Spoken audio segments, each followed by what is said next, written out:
Reach.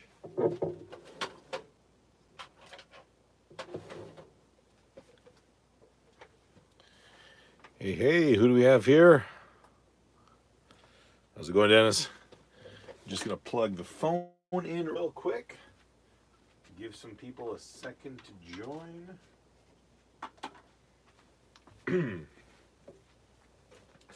We've got Vanicado up here right now. Just got some wheels on him. Lots and Lots is up. Welcome, everyone. If you just bear with me, I'm just trying to plug the phone in so it actually lasts a tad longer. It sure should, John. Where the hell is the power button? Plug right here, maybe? Right there, they're gonna reach. Why are these? They use the charging cables for a phone. Oh, so damn short. Oh, that might reach. Sweet. Awesome. Let's turn the light on. All right, how you guys doing? Not much planned for a live stream tonight, but I've sure been busy with stuff, so I figured we'd, instead of me designing more stuff or building more stuff, to chat a bit here. All right. Okay, we got a drink, and we're good. So, I'm completely open if anybody's got any questions or anything they wanted to mention. We're going to go ahead and start with Vanicado over here, since I finally threw some wheels that I liked on this truck. So this is what I had before. It's weird because when they're off the truck, I like them. Watching scary movies with the wife.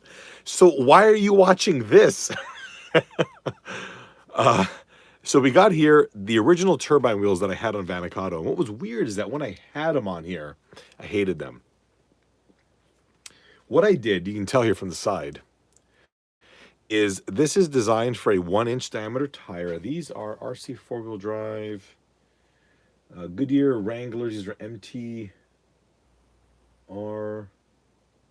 I forget what they are, but they're a 1-inch diameter tire, so they're really tiny little guys. Because this is better. Well, my friend, you are too kind. And that tire is a bit on the small side. So what I do is I make these fake lips right here. You can see how much bigger the diameter of that is. So it doesn't really stretch the tire all that much, but it gives it a larger profile. And I think I overdid it. I think it was too large by about 2 millimeters. So these are not only a different style, of course, but they're also 2 millimeters in diameter or smaller. So it gives it this, stock steel wheel look, which is what I was going for on Vanicado here. Now, this build is on a AMPRO chassis. I believe everything I'm going to mention here is in videos on YouTube. So the chassis assembly with all of the WPL running gear, if we flip it over, we can see. So all this running gear beneath here is I hate to say WPL because although it is WPL, none of it other than the axles and the trans are WPL. So all the links, a lot of the internals, the shock absorbers, those are not WPL products, but they bolt directly on because they're designed for upgrades to WPL products. Although these are all metal and that's cool, they look awful on this product. What I should have done is just rattle canned it all black just to not make it stand out as much. But nevertheless, these are all WPL components. The drive shafts from the 34, which are a little bit longer, because that one actually has a transfer case and not a gearbox like this. So, they've been in here for quite a long time. This particular build was designed to be fairly low. So you can see here in profile, there's not all that much suspension, and there really wasn't supposed to be that much for this van. I wanted it to be low. Now, this is actually before the D series came out, so technically speaking, the D series platform would be great for this as well. So, oh, thank you all so much. That's thanks, John. It came out great. I was blown away that my idea for cutting out the windows was actually going to work, because it's pretty dangerous to do. I thought for sure it was going to ruin the body. In fact, this is a funny story about this body. This is a used body. I actually bought this body shell on a lunchbox that I bought in 2001 on the recycler, and the body was on obviously a lunchbox that I gave to a girl I was dating, but I put on a Lexan Midnight Pumpkin body because that's what my pumpkin had on it as a runner. So I put this body on it. I painted it like red. I think it had a purple flower or something on the hood or on the door, and I kept the lunchbox body. Somehow in passing, I told her, I'm like, oh yeah, this car actually had a Junior, I'll get to you in a second. This car actually had this van body, and she got so pissed that I had taken the lunchbox body off and given her this Ford. It was just a strange series of events. Anyway, we broke up a few months later, and yeah, I kept the body. So that's weird. Scale. That's a great question. So allegedly, according to Tamiya, the lunchbox body is 1/12 scale. That cannot possibly be true because it's tiny. The lunchbox van body is a bug compared to pretty much everything else. Even compared to the Midnight Pumpkin, the lunchbox is very small. Now the question is, well, why don't you just measure the wheelbase of, well, this, and calculate that based on an actual Dodge van?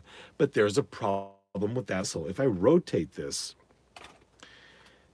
the Dodge did not make well, really any van with this panel right here so small, at least based on my detective work. This panel here was either significantly larger, not the same width as the door, but nearly, or it didn't exist at all. So my thought would be to measure the wheelbase, subtract this width right here, and then compare that wheelbase minus this to a short Dodge van, and that would give us the scale. But I would say that this is very likely 1/14 scale, around there. It's is that? It's a lot smaller than you think. In fact, I can grab the lunchbox, but nobody ever believes how tiny the lunchbox body is. In fact, anybody who's been following me on Instagram, where is it? So this is the new Element Enduro 12. I have partially disassembled it because I've been, installing other Tamiya bodies for this. And by the way, if I don't answer your question, it's because I have to actually look at the phone. So if I don't answer, it's because I didn't see it. And just please feel free and re-ask the question. So this is the Enduro 12 chassis. And a lot of people have asked, well, why don't you make body mounts for the lunchbox to fit on this chassis? And this is why. So here is a 1/10. Well, I say 1/10 according to Tamiya. This is the Jeep Wrangler. Okay, and you can just see here how much tinier the lunchbox body is. So in comparison, so the wheelbase on the Enduro 12, which by the way is too large for the Wrangler, the wheelbase is too big for the Blackfoot. It's too big for the Monster Beetle. It's too short for the Cloudbuster. The Bushido, I think this is the new version, the kind of samurai-looking one. It's actually shorter. So you can tell here, just in profile, how tiny this would be. And then the wheel track If we compare side to side, it's a good 40 millimeters wider. So yes, technically you could build some sort of a monster van, but this is the wrong platform for the monster van. What you would start with is it's the Element, or is it the Associated? Oh my gosh, I forgot now. Associated or Element make a monster truck, a little monster truck. That's actually the CR12 chassis, and that's perfect for a lunchbox body. So anyway, that's why I'm not making this adapters for this body on this chassis, because I did it. It's there. That's how you make the body. Now there's always, the ability to, adapt this on there, make some sort of a huge giant thing. But the purpose of adapting a lot of bodies to this new Enduro 12 body is specifically to put bodies that fit the chassis better to create more skills. You can always adapt tons of bodies to much bigger chassis because you've got a look you're going for, and this look that we're going for here is something significantly more scale. So compared to the Jeep, right there. Okay. The track is way, way narrow on this body here. You can see, looking at it from the front, probably pushing the tires out 6 to 8 meters would likely keep the tire still under the fender flare. So it's definitely narrow. But in terms of its length, you're looking at about 15 millimeter reduction in length, and you're going to have effectively, a stock looking. Is this a YJ? I'm not too familiar with Jeeps. This actually is going to be for a build, not with this body, but I am going to do a Jeep build on this chassis, which I've been planning for years, and I've been planning on doing the build with this chassis, the CC01. The CC01. How I hate this chassis. I don't want to blindly say that I hate it, because you have to have some background here. The reason I dislike the CC01 has little to do with its flaws. In fact, there's more that is better about this chassis than is worse. So I'll start first with why I hate this chassis. I hate that it's still around. Actually, Tamiya may have finally killed it off, but this chassis was around for 20 years. And for 20 years, it's needed work. And Tamiya just hasn't addressed any of the issues. It seems that no matter what you do, it won't steer. I have another one of these. Project Panda has one of these chassis, and I don't drive it anymore because it's misery. It's pure misery to drive. The suspension isn't great. The fact that it doesn't steer is annoying. But in terms of things that are good about it, it's still a bathtub chassis, which is fabulous. That means you've got pretty much inner fenders. You have a double wishbone front suspension. See that? Double wishbone front suspension, which is, again, fabulous. When this thing came out, there was nothing like it. In fact, to this day, there's not all that much like it. Then Tamiya comes out with the CC02 chassis, and what do? They get rid of the bathtub. They get rid of the front double wishbone suspension. And what they've done effectively is given us this, except the chassis is 11 feet high.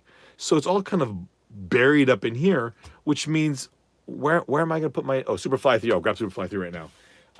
Where are you going to put your interior? Where are you going to put all your cool scale stuff? It's just a peculiar thing.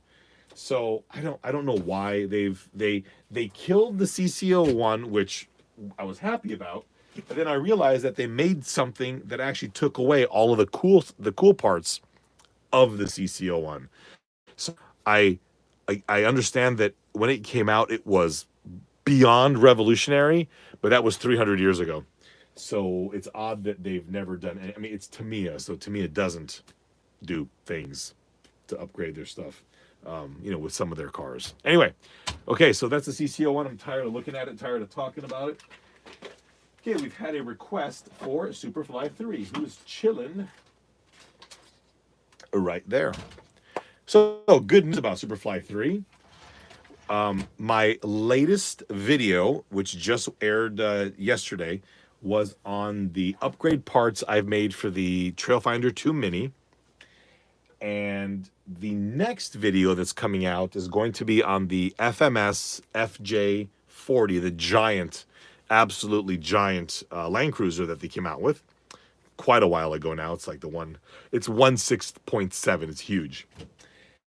The 3 episodes after that, this is already on YouTube, scheduled for release 1 week after each other, is going to be the full build video on Superfly 3. There will be links to Shapeways and My Mini Factory to build the entire car, full bill of materials, all the parts needed to actually complete the car. It'll all be there. So not this week coming in, but the week after and the next 2 weeks after that will be the 3 episodes on how to build Superfly 3. The weird thing about how to build Superfly 3 is in the video, I'm actually not building this car. I'm building, this car. So what happened was, there we go. The reason this has all taken so long is this was the original prototype. And in building this car, I found a lot of things that I didn't like all that much, or I had some issues with. For example, when I built the car, I had nowhere to mount the power switch because I forgot to find a place for the power switch.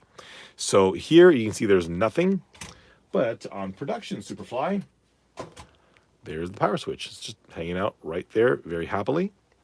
There are other changes like the chassis. So under the roll cage, oh shoot, I just missed. Can I see questions? Oh, here we go. Maybe that work? Oh shoot. I saw that there was a question and I missed it. Can you re-ask that? Someone just asked, may I? And then I lost it all. Sorry, I don't do this often enough to know where all the stuff goes. I'm gonna watch the phone for a second. So the chassis on Superfly 3 is a full tube frame, and it had some issues where the body wasn't seating right, so that's changed. In fact, you can see the skin right here. You see how it is completely flat across. Well, on Superfly, the production model here, if we lift up the body, can I take how about we just take the body off?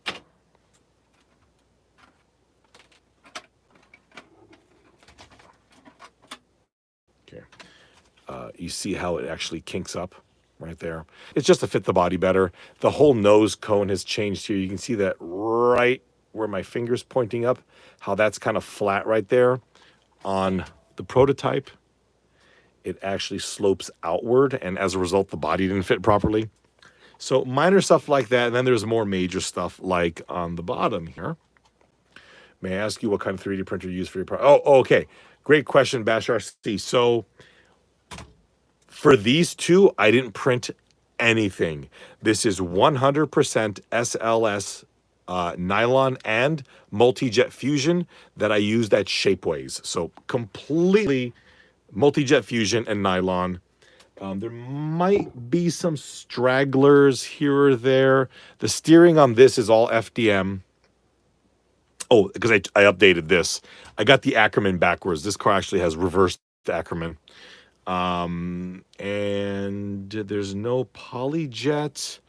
This piece, greeting from Sweden, nice to you. Oh, thank you so much.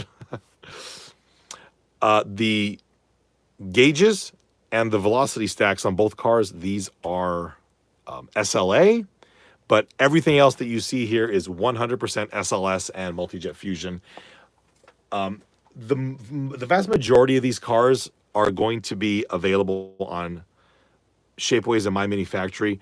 I'm fuzzy right now on whether or not to release the gearbox on My Mini Factory, partly because it's such a complicated part. The FDM prints have not come out great. And secondly, for intellectual property theft, I don't know if I want to release the gearbox. There is an insane amount of engineering to get the factory gears to work in here while fitting lower control arms that will fit the stock tires. So that was I don't know. We'll see how that goes. So anyway, that's the main oh, I was going to show you this here too. When I finished Superfly prototype, you see this gray part in here? That is what the battery door mates with when you slide it in. I forgot. I forgot to engineer these parts into the chassis. This car has it already. I also wanted to keep certain things kind of Tamiya in that, like the battery door, that's a generic AMPRO part. The battery door retainer, AMPRO part. The rear arms are from Superfly 2. The front arms will fit on pretty much any Hornet or Grasshopper. Same with the bumper, same with the uprights in the front. What else? The cage, the wing mount for the cage here at the back, those are all generic AMPRO parts. So you can actually make this car, at least something very close to this car, sitting on a Hornet chassis. The entire gearbox will slide into a stock Hornet. I was adamant that anybody could build this car any way they wanted. I also wanted to mention that under no circumstance should you consider that Superfly 1, 2, or 3, which I'm likely going to call this one just Superfly. Under no circumstance should this car be considered a race car. It isn't. This is not going to be better than probably anything that's ever come out of Associated or Losi or Schumacher. Absolutely not a chance. This is supposed to be the greatest Hornet ever made. That's it. So I have to mention this because I actually have been told in the past that people have built Superfly 2 and complained that it wasn't a competitive RC car. No. This is not a competitive RC car. This is if you have a sick mind like I do, and you think that you need to push the Hornet into depths it was never intended to go, well, my friends, now you have an option. So anyway, that is what the production Superfly versus Superfly, the prototype, some of their differences. So there's a brief cameo of this car where I talk about something that I changed, but for the most part, the build video is of this car here. It all goes together the same. Hello, is anyone here? Oh, awesome. Comfort Cruise, thank you so much. So he just thanked me for the lithium polymer battery mounting system that I made for the RC10. And for those of you who've been watching this channel for a while, the RC10 is the most influential car in the fleet. It is kind of why I am a mechanical engineer. And it never had a good way to mount lithium polymer batteries, especially, do I have a 2S pack somewhere over here? I was just discharging batteries a second ago. So I designed a system to allow the RC10 to fit a standard 2S LiPo, and now it fits great. So you're welcome. I'm glad you have enjoyed it. The RC10 is one of my favorite cars of all time. And this is the Superfly, which is also one of my, based on my favorite RC car of all time, the Tamiya Hornet. Who else wants to see stuff or ask questions? In the meantime, I'll just play with both of these cars, which are looking fabulous. I actually have all the, or are they? I have them here somewhere. I have all the parts to build. Are they here? No. Actually, while I'm here, I'll show you some prototype pieces. I know I have all the parts somewhere. Where are they? You gotta be here somewhere. These are the test prints in FDM for Superfly 3's gearbox. It looks fine like this, but this should be usable with some tidying up. There's really no good way to print it at an angle to get both sides to look good. There's a lap joint in here. And although I think I can fine-tune the printer a bit more to make it look nice, I personally don't see the FDM right now working appropriately. So I got to figure that out. That's why I'm thinking that the part should just be on shape ways, because then it'll be perfect the first time. I have a bunch of parts to assemble here. Shirley, where's that? Okay, so anyway. I have everything ordered in terms of shocks and all that to build one of the Hornets into I don't want to say a stock Hornet, but a Hornet with the AMPRO front suspension and the independent rear suspension. So that'll be coming pretty soon. Almost all the cars have the cage. I love this. The AMP cage for the Grasshopper and the Hornet. Pardon, why did I say the Grasshopper? It's not for the Grasshopper. It's only for the Hornet.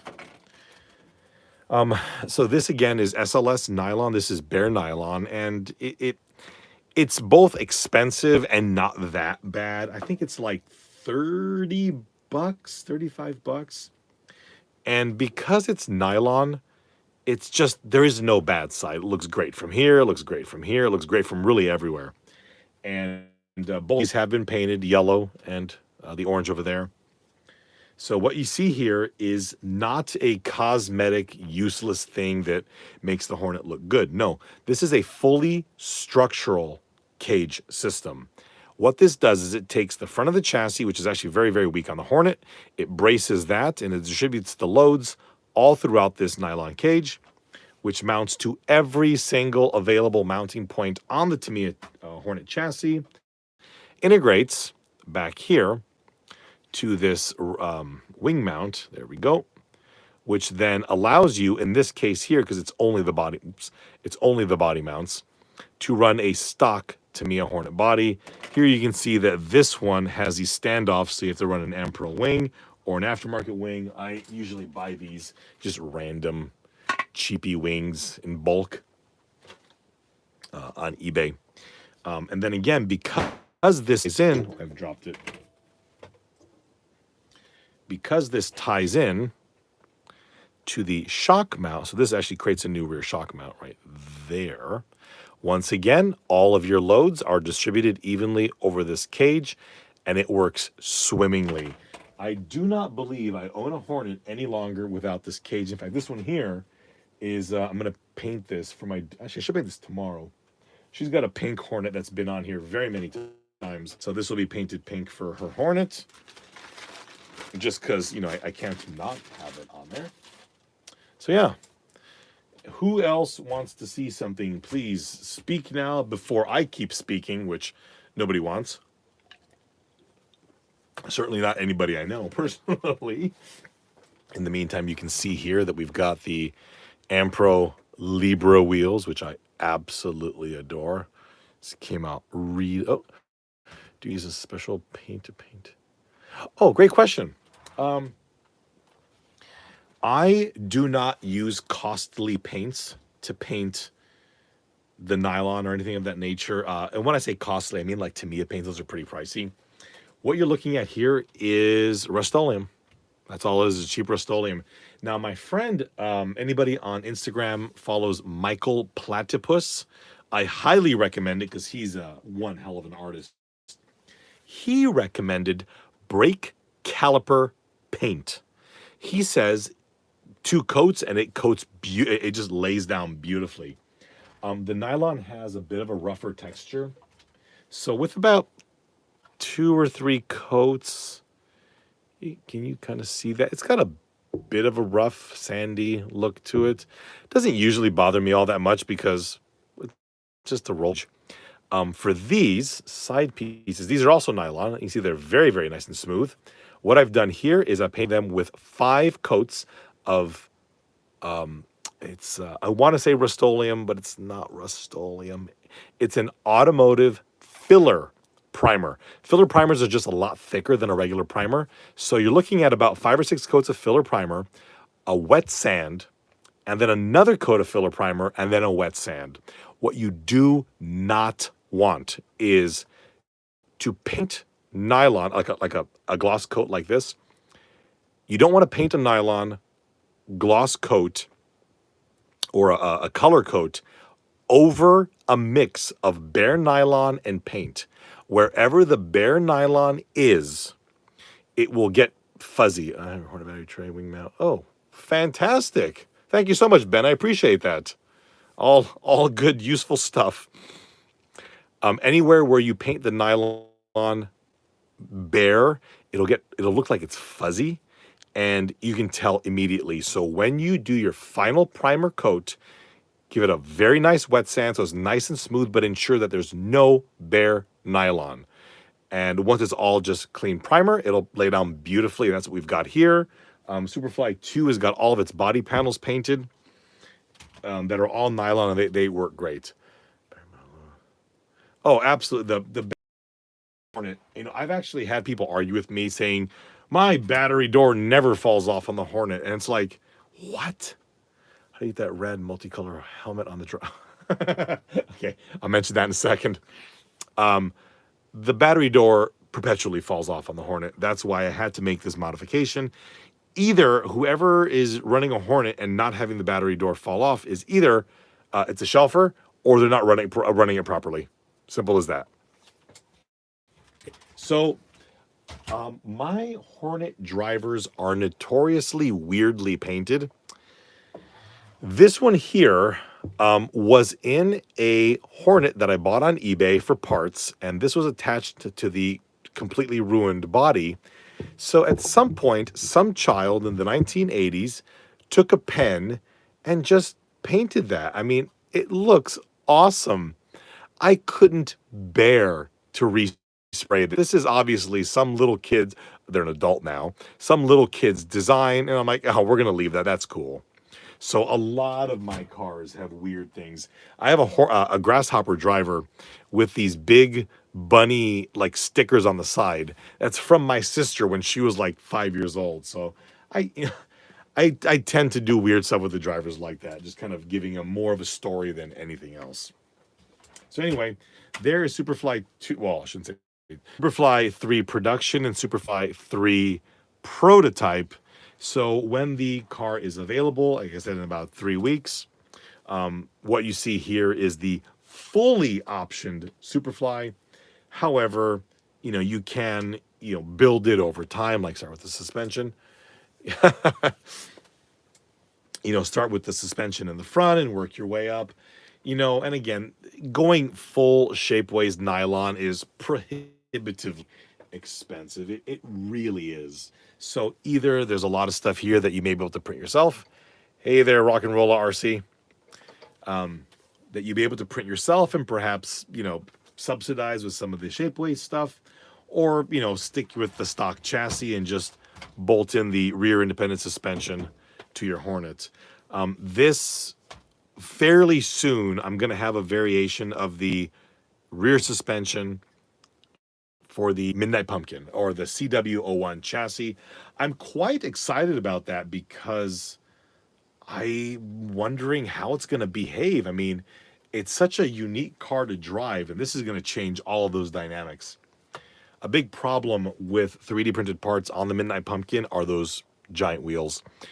There's so much rotating force and mass in those wheels that the suspension arms are historically kind of weak. Therefore, I may do some design modification to my suspension system to make it more 3D printer, FDM printer friendly. Right now, all of my suspension design, everything's round, all these round tubes. The reason I've gone down that path is because of how the Hornet's stock suspension is. So even here we can see that this is very reminiscent of how the Hornet came. And that was always that was my goal, with these products, is I wanted to have them maintain a Tamiya look and feel. But as a result of that, they have become relatively hard to print on an FDM. Granted, there are some amazing printers out there that can handle this, but perhaps I have to make a slightly squared off variation of these. And as such, I can't imagine that the back, let me also in the first page.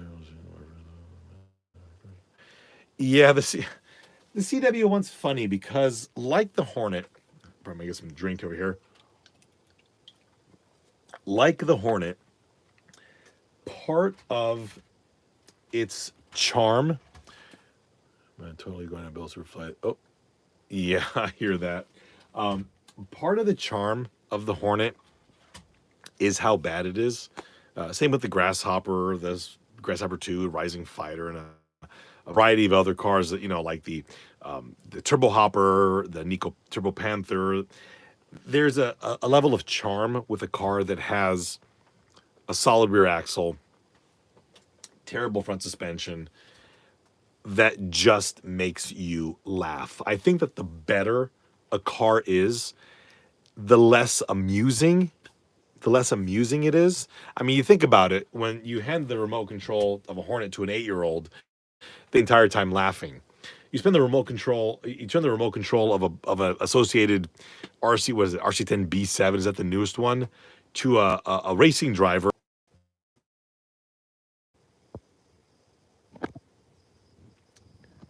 The power went out, I think. And I'm in the basement, which means I can't see a damn thing. I might not make it. Ouch. Bloody hell. If you guys are there, say something. I'm pretty sure you're not there. Oh, there we go. That's the battery-powered light.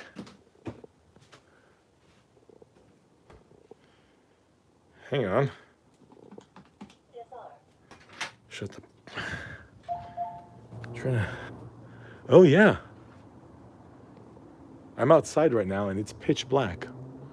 Damn it. This is what I get for doing a live stream. Sorry. Yeah, I'm... that's all battery-powered.